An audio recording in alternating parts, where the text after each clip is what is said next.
sobat bersinar. Kembali lagi di ngobrol bareng anti narkoba, tentunya bersama BNN Kota Yogyakarta. Nah, di episode kemarin kita sudah ngobrol-ngobrol ya, ada beberapa ketugasan BNN yang sudah dibahas di episode kemarin. Nah, di episode kali ini bedanya kita kedatangan tamu yang dia itu famous di bidangnya. Siapakah dia? Bubin. Halo sobat ngobrol. Sobat bersinar. Acaranya ngobaran ya. Iya. Nah, Bubin, Wahyu Bintaris, psikolog ya. Iya, Mbak Irin. Tapi kenapa dipanggil Bubin sih? Apa ya? Mahasiswa aja sih yang suka manggil Bubin. Bubin ya. Kirain itu nama panggung gitu ya. Bisa jadi. Bisa jadi nama panggung ya. Bisa. Seorang dosen, ya. Terus entrepreneur juga gitu kan. Terus influencer juga, trainer juga, master of ceremony juga. Jangan lupa ibu rumah tangga juga. Iya. Jadi ini ibu rumah tangga yang multi talent gitu ya. Contoh-contohnya itu seperti ini nih, seperti Bubin ini. Terus, iya. Sama ya padahal. Iya. Nah, Bubin? Tapi kalau psikolog kan lebih fokusnya kemana? Ke teenager and family, apa remaja dan keluarga gitu? Bisa jadi sih, karena aku kan ambilnya klinis ya. Oh, oke. Luas sih, bisa ke teenager, bisa ke adult, bisa semuanya lah ya. Bisa semuanya. Tapi kan karena kita sering bekerja samanya mungkin tentang keluarga dan tentang tentang remaja gitu. Nah, ini ngomong-ngomong soal remaja nih, Bubin. Iya. Remaja sekarang ini, remaja itu kan bisa jadi disebutkan sebagai usia masa peralihan. Iya sih. Usia yang masa-masa mencari jati diri kayak gitu kan ya. Tapi kayaknya ya semakin kesini tuh nggak tahu entah ada fenomena apa atau ada perubahan sosial apa.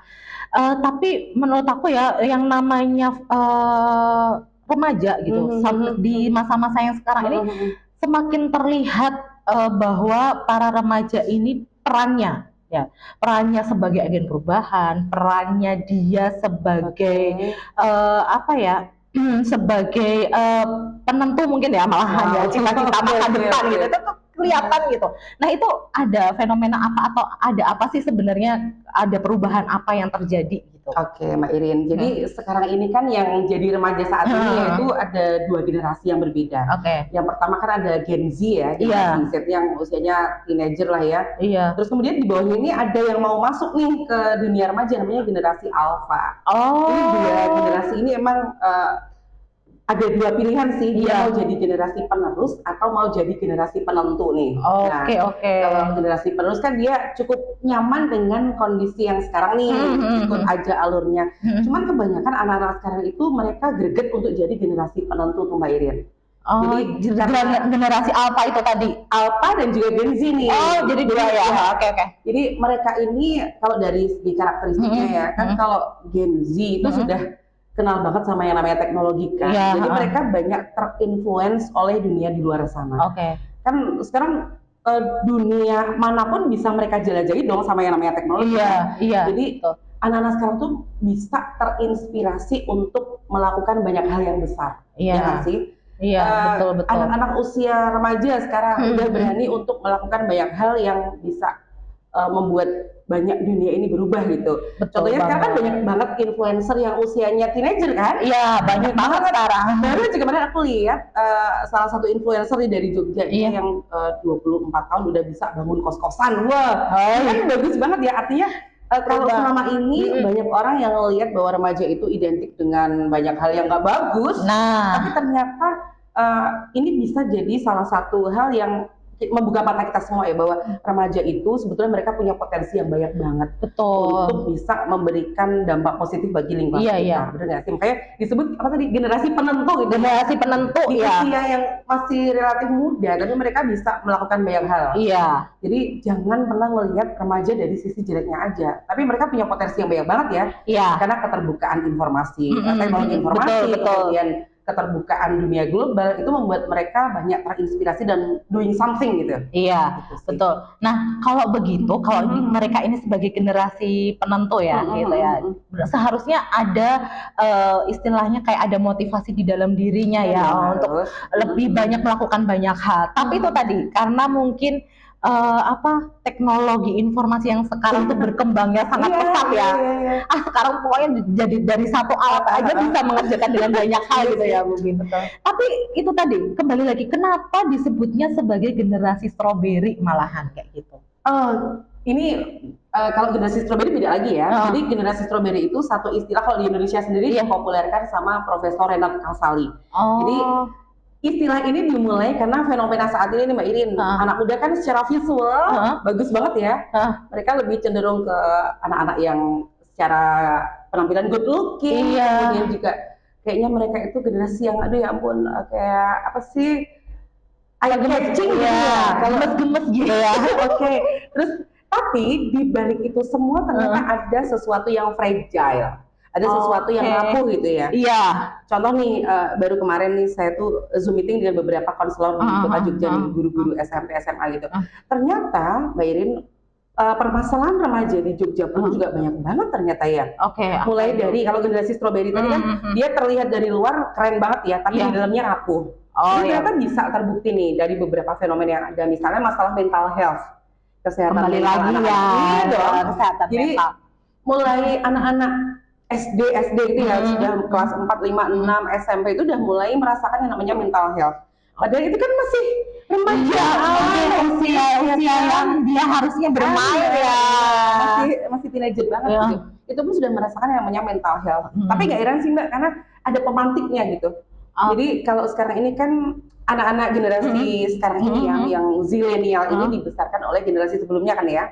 Nah generasi sebelumnya yang misalnya seusia saya nih, ini kan masih banyak yang kerja keras sebagai muda ya. Jadi seringkali masalah pola asuh, masalah bestian dengan Ananda itu juga masih perlu jadi PR besar sih. Kurang jadi, gitu ya. Kedekatan dengan orang tua memantik anak-anak untuk mencari rumah di luar sana, keluarga gitu ya. Jadi membuat mereka menjadi banyak mencari, tapi kemudian salah sumbernya. Sehingga kadang-kadang nih, kayak anakku kemarin Mbak Irin, mah kayaknya aku bipolar deh. Ya Allah, usia berapa? 12 tahun loh. Jadi, kenapa Kak? Ya jadi tuh tadi waktu di sekolah pakai handphonenya temanku, kita akses bipolar tuh apa sih? Akhirnya keluar beberapa kriteria dan mereka tuh ini aku banget. Anak-anak ini karena mungkin kurang bimbingan orang tua, jadinya mereka mudah sekali terinfluence dari sosial media misalnya ya, sehingga mereka karena tidak banyak mencari informasi yang super duper valid, jadi seringkali mereka tidak terarahkan dengan baik, sehingga masalah mental health segala macam jadi PR buat kita semua sih. Iya, apalagi sekarang tuh kayaknya kayak bahasa healing itu kan sebenarnya bahasanya mereka semua ya. Iya sih. Apa-apa itu kita butuh healing gitu ya, karena endingnya ke apa? Hedonisme kan? Nah, itu kayaknya juga akibat dari karena kurang terarah sih Mbak Irin. Jadi lebih ke sebenarnya masalah-masalah yang berkaitan dengan remaja itu bisa tertangani dengan baik asalkan remaja ini memiliki pegangan yang kuat. Kayak misalnya nih parenting yang bagus. Tapi kan kita tahu sendiri dong, kalau di Indonesia sendiri kan parenting belum balance ya. Iya, betul. Yang ada sekarang mothering ya. Jadi peran keluarga semuanya ke ibu. Sementara ibu sendiri kecapean, kelelahan. Iya, karena juga banyak ibu-ibu ya seperti kita mungkin ya. Nggak cuma jadi ibu rumah tangga. Jadi PR banget Mbak. Jadi generasi stroberi ini gimana supaya kita semua nih jadi berpikir sebagai orang tua ya. Apa yang bisa kita lakukan supaya anak-anak ini nggak fragile? Mereka tuh sebetulnya masih butuh pegangan ya sih? Iya benar. Remaja awal ini sebenarnya secara physically aja gedenya. Iya. Tapi secara mentally mereka masih butuh kita sebagai orang tua buat paling tidak pendampingi dan menjadi bestie buat mereka. Iya, apalagi sekarang tuh ada namanya apa, bullying. Banyak. Narkoba itu sudah pasti, narkoba ini kan sebenarnya juga akibat dari itu semua ya, tantangan-tantangan ke depan yang harus dihadapi oleh mereka. Terus ada lagi yang namanya kekerasan berbasis gender online juga. Itu serem banget asli. Ya, makanya serem-serem semua. Makanya balik lagi kan Mbak Irin, sebenarnya semua itu pada peran serta keluarga ya. Iya. Makanya saya selalu kalau di kelas parenting saya selalu menyampaikan bahwa ayo dong kembalikan lagi fungsi keluarga sebagaimana mestinya. Anak-anak itu nggak butuh banyak hal yang memanjakan sih sebenarnya, cukup didengerin. Ya, butuh telinga aja sih mereka. Jadi kembalikan yuk fungsi-fungsi kebersamaan keluarga, misalnya kembalikan rutinitas di meja makan. Betul. Kembalikan lagi rutinitas kita bisa sembahyang bersama ketika maghrib. Betul, kalau muslim ya. Iya. Mungkin kalau yang non muslim bisa nanti setiap minggu ke gereja bareng-bareng gitu. Jadi fungsi rumah itu memang untuk pulang yang sebetulnya. Iya. Dan anak itu Mbak Irin nggak usah dikasih banyak hal yang memanjakan sih secara materi ya. Anak-anak tuh ditanya hal yang sederhana aja udah happy loh. Main aja tadi di sekolah. Oh iya benar. Ngeselin nggak? Ada kejadian apa di sekolah? Jadi benar. Akan lebih mudah untuk mendeteksi masalah-masalah remaja ini dari level keluarga, dari hal-hal yang paling sederhana. Makan bareng deh. Ada yang nakal nggak? Anak-anak bisa langsung kita tahu. Oh ternyata dia lagi dibully ini. Oh dia kayaknya lagi ada masalah sama gurunya nih. Itu bisa terdeteksi dengan obrolan yang sederhana dari rumah. Tapi kan sekarang juga gini apa Bu? Yang namanya anak-anak remaja itu ya, itu juga jadi apa ya? Sekarang itu identik dengan mereka tuh sebenarnya apa namanya lebih percaya kepada teman sebayanya daripada orang tuanya. Gimana itu sebenarnya? Ini cerita nyata nih Mbak. Jadi kemarin itu aku pas ngisi acara di event di mana peserta itu anak-anak SMP kan. Aku nanya dong sama mereka, kalau ada masalah, kalian lebih percaya dengan orang tua atau dengan bestie? Jawabannya apa coba? Bestie pasti. Jawabannya bestie. Terus aku tanya, kenapa kok bestie? Karena kalau sama orang tua Bu Bin, kita nggak bisa lepas ceritanya.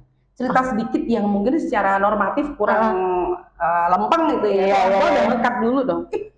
Anak kecil loh, usia segini udah ngomongin crush gitu. Anak sekarang kan memang secara sosial ya, teman-temannya pun udah ngebahas tentang crush, gebetan ya. Kayak sekarang juga kalau misalnya ya friendzone apa bahasa-bahasaan mereka itu. Dan anak-anak itu mereka tidak suka ketika bercerita tapi di-cut karena masalah-masalah yang berkaitan dengan hal-hal yang normatif ya. Apalagi orang tua sekarang kan juga, aduh pengennya sih anakku terjaga dengan baik dari segi pergaulan ya. Padahal dengan mereka memutus cerita anak yang belum kelar yang harusnya mereka dengarkan itu membuka celah anak-anak untuk lebih percaya ke orang lain di samping keluarganya. Nah sekarang banyak banget kan yang orang tua kehilangan kepercayaan anaknya karena mungkin terlalu sibuk. Tapi juga ada jangan lupa satu lagi, orang tua sendirilah yang membuat boundary, yang membuat pembatas dengan anak. Karena nggak boleh cerita-cerita yang misalnya berbau agak porno gitu ya. Sorry. Nanti bisa disensor ya. Jadi sekarang itu anak-anak aman. Anakku ini kemarin Mbak. Mah, aku dikatain sama apa itu? Enggak tahu. Apa itu? My God, itu anak-anak sekarang. Jadi aku pun harus banyak explore lagi. Aku juga belajar banget ya anakku udah. Ya. Jadi sekarang nggak boleh kalau orang tua, kamu jangan ngomongin itu, enggak. Tapi coba dengerin lagi, kita ikuti alurnya. Nanti baru kita bisa discuss bersama. Karena anak sekarang lebih suka dengan modelan seperti itu ya. Gen Z, Zilenial ini sama Gen Alpha, ini mereka lebih suka ketika didengarkan dan ditanya pendapatnya. Karena mereka lebih lebih ekspresif, mereka lebih tahu banyak hal. Gitu betul. Jadi jangan sampai orang tua terlalu mendirect. Ya karena sekali lagi mereka ini sebenarnya usia-usia yang gimana ya susah-susah gampang ya kalau kita sudah mengarahkannya ke arah yang benar-benar benar gitu ya, itu juga tantangannya ke depan juga akan banyak sekali gitu ya. Ya termasuk kan narkoba ini akan menjadi salah satu juga hal yang pastinya akan jadi tantangannya mereka ke depan. Banget. Dan orang tua wajib tahu loh Mbak. Jadi kan selama ini mungkin banyak orang tua yang mengiranya kalau anak mereka baik-baik aja ya. Iya betul. Jangan salah. Sekarang ini kemarin nih waktu aku juga lagi Zoom bareng beberapa konselor juga di Jogja ini. Banyak masalah-masalah berkaitan dengan narkoba ini karena anak-anak ini lebih nyaman berada di tengah-tengah lingkungan teman-temannya. Berawal dari nongkrong bareng dong. Itu ada yang namanya rokok pergaulan dong. Betul. Jadi secara sosial mereka pengen diterima. Pengen juga dianggap dianggap ada. Secara konformitas mereka harus sama dengan temennya. Betul. Jadi orang tua tuh sebetulnya yang mereka perlu lakukan adalah tidak terlalu mengekang anak, tetapi bisa mengontrol. Jangan sampai orang tua tidak tahu dengan siapa anaknya bergaul, dengan siapa anaknya nongkrong, rumahnya temannya tuh di mana, anaknya siapa. Paling tidak orang tua secara smooth mereka bisa tahu dengan siapa anaknya bergaul. Jangan sampai kita kecolongan karena kita nggak ngerti circle temannya seperti apa. Gitu sih, Mbak Irin. Oh iya. Tapi gini nggak, Bu Bin? Kan tadi kan yang namanya disebut dengan generasi strawberry. Generasi ini kan banyak ya, Bu Bin. Tapi kan sebagai orang tua tuh sebenarnya kita sudah mungkin di satu orang tua dan satu orang tua yang lain punya pola asuh yang berbeda tentunya. Ya. Tapi dengan adanya satu generasi strawberry, adakah pola asuh yang identik yang sama, yang akhirnya membentuk satu generasi itu maksudnya sebagai tantangannya remaja itu ya, yang perlu mungkin nanti pola asuh ini jadi pembelajaran juga gitu buat sobat bersinar gitu ya. Ini loh ada pola asuh yang identik yang sama yang mungkin bisa kita arahkan ke untuk perbaikan ke depan lah gitu. Sebenarnya Mbak Irin kalau masalah pola asuh itu sangat-sangat fleksibel ya. Saya sendiri selalu bilang kalau yang namanya pola asuh tuh nggak bisa sama rata sih. Karena disesuaikan dengan karakter anak, kebutuhan anak, terus kemudian value dalam keluarga macam-macam ya. Cuman kalau untuk generasi strawberry saat ini yang dimana dia secara tampilan tapi sebetulnya dalamnya dia fragile. Yang dibutuhkan orang tua adalah sebagai penguat sih. Penguat dalam artian anak ini sebenarnya dia butuh banyak dibimbing. Jadi orang tua jangan terlalu cul, tapi juga jangan terlalu mengekang. Jadi berada di tengah-tengahnya kali ya. Jadi dia bisa menjadi bestie. Iya sih, itu yang mungkin sekarang sangat dibutuhkan. PR banget ya. Ya, para remaja ini kayaknya PR ku juga nih pengen jadi anak cewek juga kan? Ya, kayaknya biar gimana anak itu tidak mencari sesuatu yang menarik di luar sana. Kayaknya di rumah udah cukup terus secara afeksi dah. Betul. Terus aku nemuin sahabatku, temanku itu ada di ibuku. Terus aku bisa jatuh cinta pertama itu dengan ayahku. Kayak gitu-gitu kan. Ya itu. Kan ini nantinya juga akan menjadi salah satu PR buat semuanya. Nah, Bu Bin, berarti bagaimana ya menciptakan hal yang seperti tadi tapi yang lebih efektif gitu, yang mungkin bisa gampang diterima di masyarakat, apa yang harus dilakukan untuk pertama kali untuk menciptakan itu tadi? Sebetulnya banyak hal sederhana yang bisa dilakukan Mbak Irin. Pertama adalah menjaga hubungan dengan Ananda. Seringkali orang tua tidak menjaga hubungan loh. Percaya nggak? Maksudnya menjaga hubungan di mana? Contoh nih, orang tua sekarang kalau sampai rumah ngapain sih? Kalau habis kerja itu begitu sampai rumah yang dipegang apa? Ya handphone ya.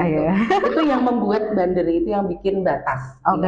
Jadi anak-anak akan meniru apa yang dilakukan oleh orang tuanya. Jadi kalau dalam teori psikologi itu ada yang namanya social learning. Jadi anak akan mencontoh dan mengcopy paste perilaku dari orang tuanya. Makanya sekarang kalau dilihat nih dari hal yang sederhana nih, kalau Mbak Irin di resto, lihat nggak orang tua main HP? Iya, benar. Bapaknya iya, mbahnya iya, hampir semua satu meja gitu ya. Ini adalah titik awal dari anak-anak itu punya batas dengan orang tuanya. Jadi seringkali orang tua mengabaikan hal-hal yang sederhana. Lupa juga dengan beberapa kebersamaan yang bisa dilakukan ya. Dulu waktu kita masih kecil, Sabtu Minggu atau hari Minggu gitu, sering nggak sih jalan-jalan bareng keluarga? Iya, bareng. Kalau nggak kemana ya? Kalau nggak cuman kayak kayak di CFD-nan kayak gitu kan dulu. udah sekolah udah ada kan. Jadi semacam itu membuat beberapa kebersamaan kecil bersama keluarga. Terus kemudian jangan lupa ada beberapa masa di mana anak-anak itu nanti akan memiliki permasalahan-permasalahan yang mungkin secara culture berbeda dengan ketika orang tuanya dulu masih muda. Iya betul. Masalah-masalah istilah-istilah. Satu hal nih. Anak-anak sekarang banyak yang bilang bejir gitu ya. Anjir gitu. Itu orang tua jangan kemudian antipati ya. Iya. Anak-anak kalau udah di-cut duluan dengan orang tua yang antipati, maka dia trust-nya dong, kepercayaan dengan orang tuanya akan turun. Ternyata kita beda nih bro gitu ya. Kita beda nih sis, jadi ada batas nih. Berarti harus ditanya ya, itu bahasa apa sih gitu ya? Itu apa sih mama tidak tahu gitu ya? Masih sesuai dengan koridor yang ada. Terus kemudian jangan lupakan Mbak Irin, dengarkan anak-anak. Ini satu keterampilan yang tidak mudah sih. Keterampilan untuk mendengarkan dan melakukan probing. Probing itu gitu. Itu anak-anak suka loh. Karena dari beberapa klienku ya Mbak Irin yang datang itu banyak yang mereka ada masalah. Kemudian aku usap lah, nangis Bu, makasih banyak ya. Di rumah aku nggak pernah dapetin kayak gini. Kebayang nggak sih berarti selama ini zilenial ini banyak kebutuhan afeksi yang diabaikan oleh orang tuanya. Iya, sebenarnya mereka tuh juga berarti kebanyakan ini physical touch ya. Mereka sebenarnya kayak membutuhkan cuma sekedar pelukan. Dan di Indonesia sendiri kayaknya nggak memiliki budaya yang seperti itu. Iya. Nah, kenapa juga ya? Karena di usia-usia remaja itu sudah banyak anak-anak yang kayaknya malu gitu ya. Misalnya kan ada beberapa yang malu kayak misalnya datang ke sekolah diantar dipeluk dulu. Iya, kayak gitu. Kebiasaan aja sih. Kebiasaan Mbak. Jadi dari kecil kalau terbiasa nggak akan malu sih. Tapi kan ada mungkin ngelihat temannya nggak digituin terus dia malu kan? Ya ada. Bisa. Kalau itu sih proses ya. Iya. Iya kan kayaknya. Tapi ternyata itu sebenarnya kan penciptaan bonding juga kepada orang tua ya kan gitu. Nah Bu Pin terus kan kembali lagi nih usia remaja. Mungkin buat sobat-sobat bersinar yang usianya remaja nih. Biar mereka juga tahu bahwa di usia-usia mereka itu sebenarnya usia-usia yang sangat berharga loh, maksudnya sangat berharga kayak gitu, bahwa menciptakan di dalam motivasinya bahwa diri mereka itu berharga. Jangan mudah menyerah. Jadi bagaimana tips trik ya cara-cara mereka juga gitu menyikapi perubahan-perubahan sosial, tantangan ini ke depan tuh mereka harus seperti apa gitu. Aduh, ini berarti pesan-pesan buat adik gitu ya. Ada gemes gitu. Jadi sebenarnya Mbak Irin, buat adik-adik harusnya kalian merasa bersyukur banget berada di era sekarang ini. Karena satu, kalian bisa mendapatkan banyak sekali kemudahan, terutama dalam akses informasi dan teknologi ya. Itu memudahkan kalian buat meraih impian kalian dengan mudah, sangat gampang. Apapun bisa kalian lakukan. Misalnya mau jadi influencer, ya udah tinggal kalian rajin untuk maintenance sosial media kalian, bikin konten yang menarik. Terus kemudian yang kedua, kalian juga sangat termanjakan dengan adanya banyak sekali circle pertemanan. Iya betul. Banyak kesempatan sekarang anak-anak bisa melakukan banyak hal dengan baik. Misalnya sekarang kalau zaman dulu kita ya, kita seumuran nggak tahu, seumuran nggak sih Bu? Kalau dulu kan zaman kita ada pramuka doang. Iya, sekarang banyak ya. Aduh, terfasilitasi dengan bagus nggak sih? Betul. School nggak cuma pramuka ya sis, kalau banyak sekali, banyak banget. Fotografi, ada terus gimnastik, apalagi sih archery dan lain sebagainya. Itu manfaatkan dengan baik. Jadi jangan pernah kalian wasting time dengan tidak melakukan apa-apa. Karena anak sekarang kan identik dengan gabut. Kemudian apalagi sih mager ya, mono banget ya Mbak Irin ya. Iya. Manfaatkan waktu kalian dengan baik karena ketika muda energi kalian banyak sekali. Banyak hal bisa dilakukan dan jangan sampai energi ini tersalurkan ke hal-hal yang tidak baik. Seperti misalnya tadi nongkrong bareng teman-teman. Ignore banget ya sih. Iya. Kalau teman-temannya arah baik mungkin nggak apa-apa ya. Kalau arah baik nggak mungkin gabut dong. Iya. Ini sebenarnya kalau untuk anak-anak muda sekarang ini pilih teman juga perlu banget. Iya, benar. Mau jadi seperti apa kita juga salah satu support sistemnya adalah dari circle pertemanan kita. Kami juga dari kita sendiri, orang tua dan juga beberapa teman dekat. Iya, jadi memilih-milih teman itu bukan berarti memilih teman dalam hal yang karena berarti teman ini adalah orang-orang yang juga bisa menentukan bagaimana kita menjalani kehidupan ke depan kayak gitu kan. Nah, ini karena ini menyongsong hari kemerdekaan nih. 17 Agustus ya. Kayaknya kalau kemerdekaan ini semangatnya kan pasti semangat tentang lomba-lomba ya kan. Boleh. Ya kan pasti ada lomba apa segala macem gitu. Nah, ini udah 17 tahun berarti berapa ya ulang tahun Indonesia ya? 70 berapa sih? 70 berapa sih? 70 banyak banget 79. Iya, 79. Iya, sudah banyak. Oh iya. Baik. 79 tahun yang lalu mungkin. Sudah semakin jauh gitu ya. Nah, seharusnya bagaimana sih para remaja ini memaknai kemerdekaan gitu. Kalau mungkin kita kan dulu masih kental ya dengan perayaan mungkin selain Selain lomba-lomba dan lain sebagainya masih kental lah gitu. Ada kayak 17 Agustus kayak tirakatan dan lain sebagainya. Tapi semakin kesini kan kayaknya mungkin tahunya kalau 17 Agustus tuh aku lomba makan kerupuk gitu. Yang bakar makanya. Nah, gimana nih apa seharusnya para remaja gitu ya mau menyikapi atau memaknai sebuah kemerdekaan, hari kemerdekaan gitu. Remaja ini berarti calon-calon pemimpin bangsa untuk beberapa puluh tahun ke depan, masa depan generasi ya. Betul. Jadi sebenarnya yang perlu dilakukan adalah mempersiapkan dari sejak dini, Mbak Ini, dan bisa menjaga semangat ini, semangat untuk bisa produktif dan positif dalam memaknai berkarya. Lebih banyak karya, tidak baperan, karena sekarang banyak remaja yang baperan ya. Iya, betul. Mental health. Iya, kesehatan mental. Ayo menjadi generasi tangguh, menjadi generasi yang produktif dan positif dalam memaknai hidup, seperti itu sih. Lakukan hal-hal kecil yang membuat kita sendiri bisa bangga dengan diri sendiri. Banyak kok hal kecil yang bisa dilakukan ya. Betul. Misalnya dengan bisa menjalani apa yang menjadi pilihan kita, menjalani apa yang menjadi tanggung jawab kita. Betul. Anak-anak sekarang seringkali sekolah tinggal berangkat aja gitu ya. Tapi coba deh, kamu harus punya track nantinya. Sekolah ini buat apa segala macam, kamu harus berani untuk punya target dan mimpi gitu. Punya cita-cita, harus ya Bu Bin. Karena aku juga kadang-kadang kalau misalnya berhadapan dengan para remaja yang ditanya cita-citanya apa, belum tahu, bingung. Nah, padahal cita-cita ini walaupun nantinya kita mungkin tidak mencapai apa yang sudah kita mimpikan, tapi paling tidak kita punya tujuan ya. Benar tapi itu balik lagi nggak sih Mbak Ina? Jadi kemarin itu aku sempat survei kecil-kecilan nih.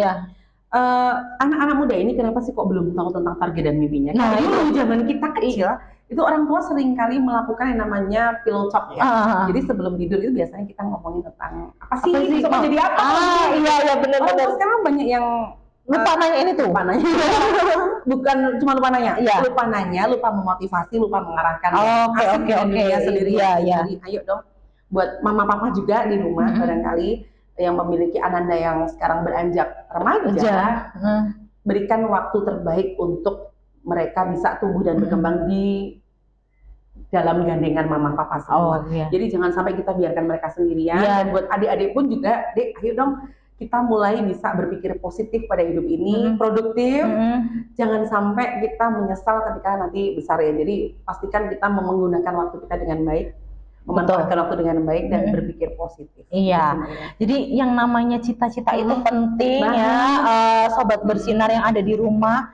Cita-cita itu yang menentukan tujuan kita dan jangan lupa ya bahwa diri kita itu tuh sangat berharga ya Bu Bin ya. Terus yang namanya masalah, tantangan itu tuh bahan bakar kesuksesan. Tidak ada kesuksesan. Ya tidak ada kesuksesan yang instan kan. Mie instan aja masih pakai masalah. Makanya itu gitu. Dan mungkin ada satu kata-kata penutup saya, quote of the day yang mungkin bisa menjadi motivasi juga untuk para sobat bersinar yang ada di rumah. Ada seseorang berkata seperti ini, jika jatuh adalah hujan dan bangkit adalah matahari, maka kita butuh keduanya untuk melihat. Oke, terima kasih Bu Bin atas kehadirannya.